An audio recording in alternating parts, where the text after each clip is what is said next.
What's up, everybody? It's Unapologetically Him podcast starring Anthony McLeon. And today I'm with my guest Brasia from Pittsburgh, Pennsylvania. She's a CNA. What's up, Brasia? Hi.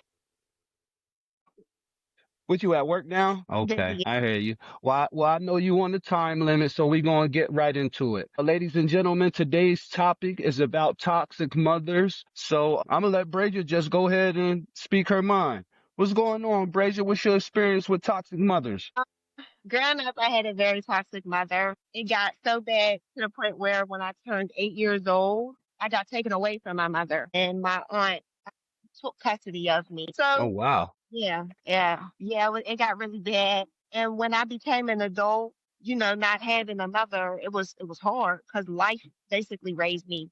I didn't have the guidance of a mother. You know what I mean? I didn't have no one to call on when I needed help with anything from a mother. I had to learn through life, which was really, really hard. Who you was living with at the time? Hi. I was over with my aunt. Your aunt. Yeah. Yep. This My this is aunt. your mom's sister? Correct. Yes. Okay. Yeah. You're probably wondering, like, well, what about your aunt? Well, our relationship was a little bit rocky too. She had other kids as well, so I really couldn't receive the attention that I actually needed. Right. So, like I was saying, life practically raised me. I had to grow through so many traumas, just being my own reflection, looking in the mirror, like, yeah, I cannot be like this. I cannot be toxic because I was raised in toxicity. Yeah, I'm my own coach. Me and God. It's me and God out here. It's just me and God. And I literally go through trials and tribulation just like everyone else, except that Right. I don't have a mother figure to help me through this Even till now? even now. Yeah. And now I have a son. You know what I mean? Oh my gosh. Let me just say, I love being a mother. I love Right. being a mother. Absolutely love being a mother because everything that I wish I had as a kid, I give to my son. And I'm not talking about materialistic things. I'm talking about love, emotion, support, everything. I'm talking everything. This boy been on the airplane at 1, 2, 3. I didn't know about an airplane until I got older. You know what I mean? So Right. I'm living it. I'm just living through my son. And I'm hoping But and but with praying that. T, hold on. But with T is the loving and nurturing that you pointed out. You Yes, feel me? yes, Because the airplane, because even without the plane, the plane trip or whatever, the loving and nurturing outweighs all, like, and you even pointed that out, outweighs the monetary things. yes. You're correct. Correct. Because a lot of mothers cover up basically their mishaps in raising their kids properly by just buying them stuff, Correct. And you're right about that. and the children be lacking in other areas. But go ahead. Yeah, you're basically right. That's the number one thing for me is working with my son through his emotions, nurturing him. It's everything that I ever wished for. So Yeah, he I'm needs still that. working on. He does. He does. His father is in his life as well, though, and that's what I'm blessed about.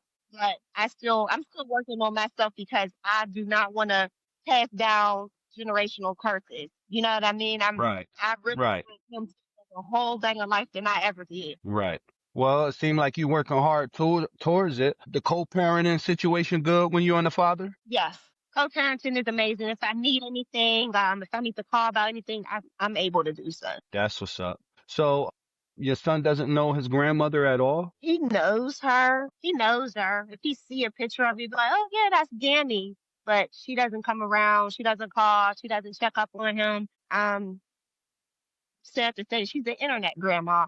So you know what I mean? Like What's that? whatever my internet grandma is. So I send pictures periodically to my Aunt Ria. Right. And whatever she receives, I guess she sends it to her, which is my mom. And then my mom will post it on Facebook as if she's an active grandma when she's not.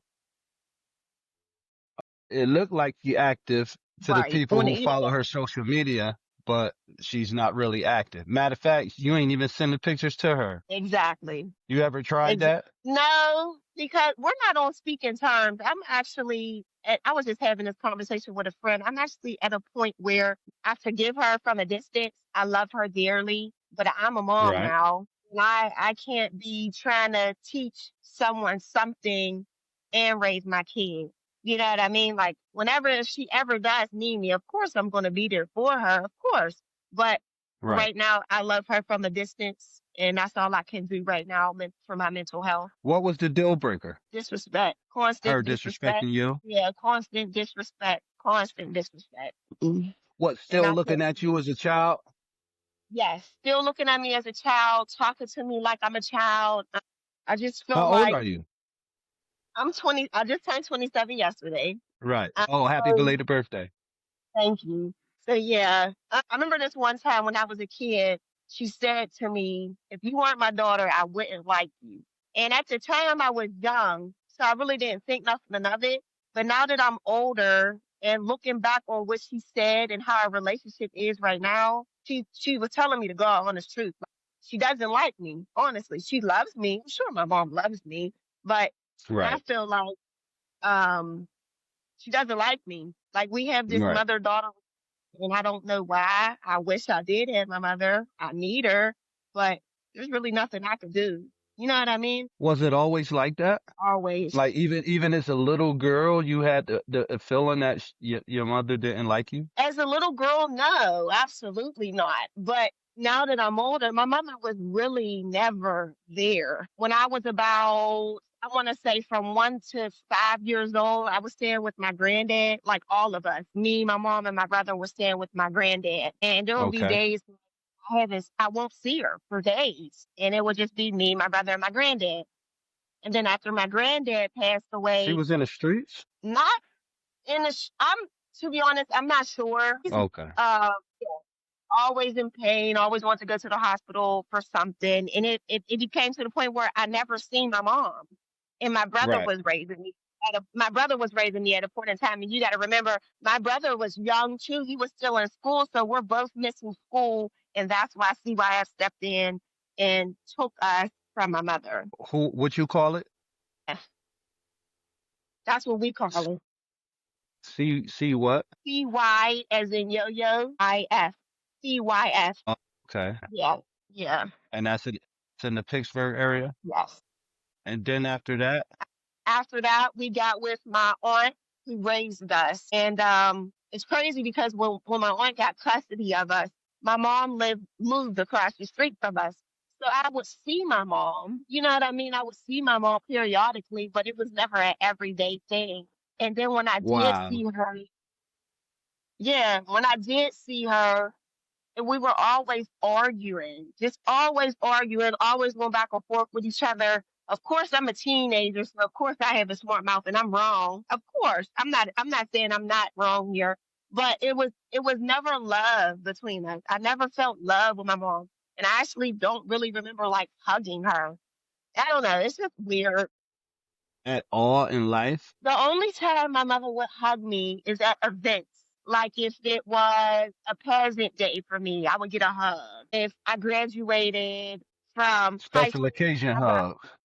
special occasion hug, but it was never genuine hugs. It was never "I love you, Brasia." It was never that. It was never that. It was we argued every time we see each other, and it got to the point where I just put off. I just put it off because now I'm a mother, and I got to make sure my mental health is right for my baby boy. So Exactly. Exactly. I put that off. I put that off. Different. So you don't see yourself rekindling a relationship at all? So, this is crazy. We're having this conversation because last night I was talking to my friend and he was basically saying, life is short.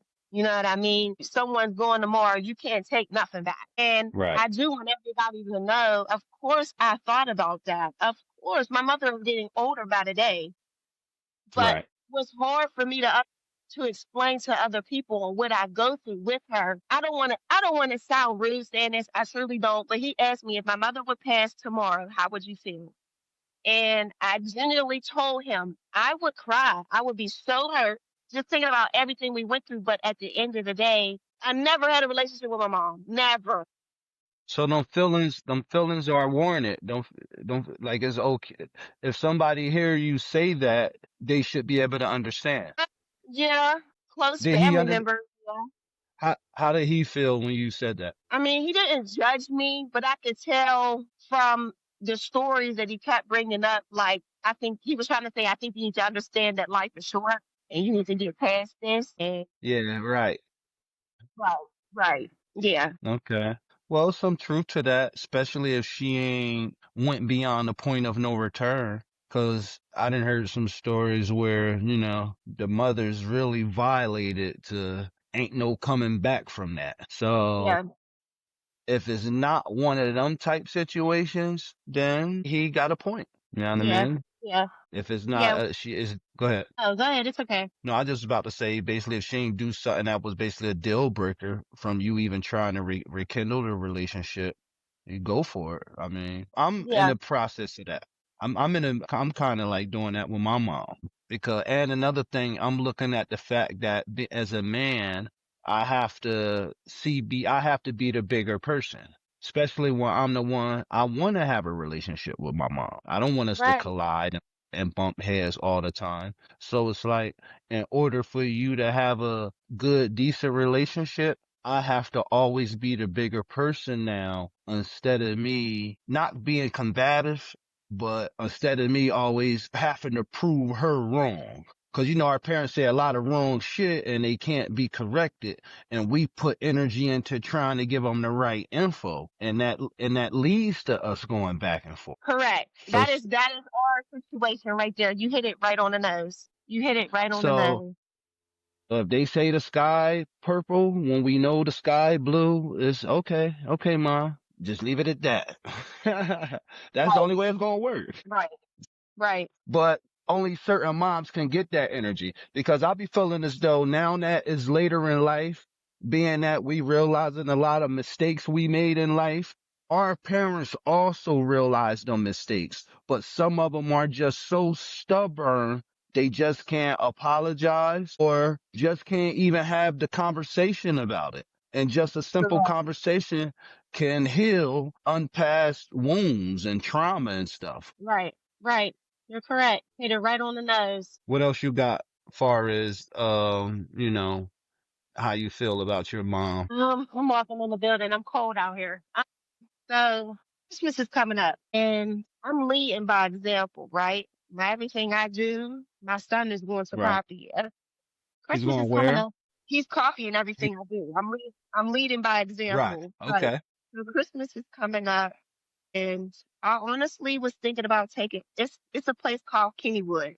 It's an amusement park, and they do lights, like lighter lights for Christmas. Right. And I was thinking about inviting my mom to see how it would go because at the end of the day, I feel like I'm the mom for both of them. I'm the mom with my mom too. Like I have to be the bigger person. So I just Right. want to see how it's going to go. I'm stepping into this new era of myself and becoming the woman I want to be.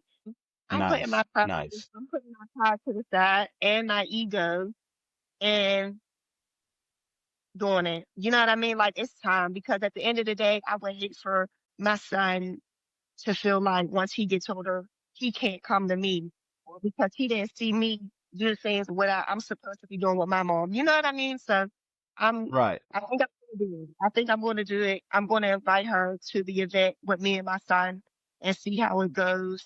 Yeah. Well, good for you. And that's going to be good for him also. I mean, Hmm. you already on it basically. You already was saying to yourself, you're going to give it a try. Um, that sounds like the perfect event. Yeah. Now, after after this, it gives you a better view on how to proceed in the future. Right. Right. Cause you said his relationship not bad with her, right? No, no, she loves him. You know what I mean? From the last time they see each other, that she loves him. I'm sure she does. I know she does. And Right. my son is always so happy to see her. But I would Okay. like for them to have a relationship because my son has a relationship with his dad's mom. Like he loves it over there. He loves it. So it's Okay. kind of strange that there's no relationship with me and my mom. Right. I got you. What about your father? He has a relationship with my dad. Yeah. Me and my dad are very close. I'm a daddy's girl. Oh, Yeah. oh, your daddy's girl? Yes, I am. I am. That's my best friend. My dad is my everything. Why didn't you go with him when the shit happened with your mom and you went with your aunt? If you don't mind me. If you It's fine. So my dad is married, and right. unfortunately, his wife didn't want me there. Oh wow. Yeah, from what my standpoint of it was. I guess my mom and her had an out, like, something bad going on. So Right. dad's wife and basically like, no, I don't want her kids here. And I guess my dad had to respect it, right? I'm not mad Right. at him about it.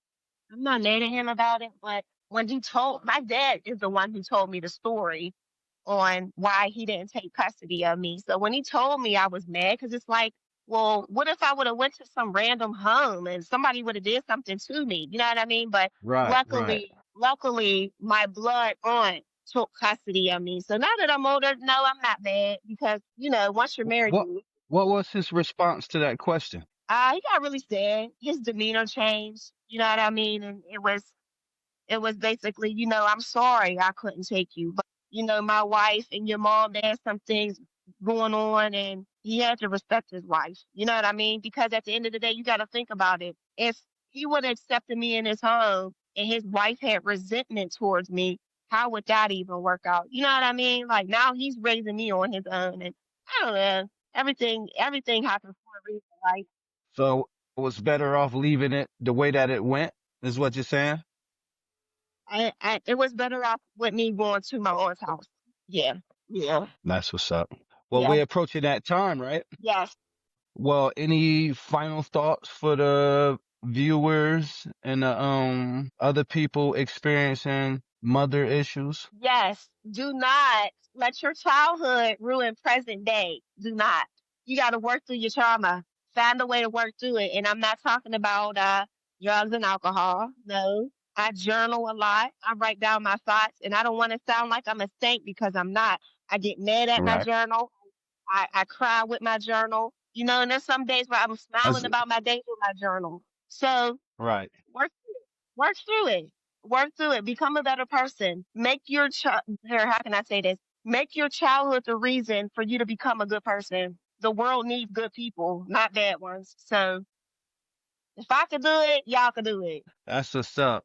Well, I want to thank you, Brasia, from Pittsburgh, Pennsylvania, and I wish you nothing but success in the future. Hopefully that Christmas event with your mom and your son go good and y'all can build a relationship towards the future. And that's it for this episode. Thank you so much for letting me come. It was a pleasure. Thanks, thanks. Thanks again, Brazier, and good night. That's it Bye. for Unapologetically Helm Podcast, episode 4, and we signing off. Peace.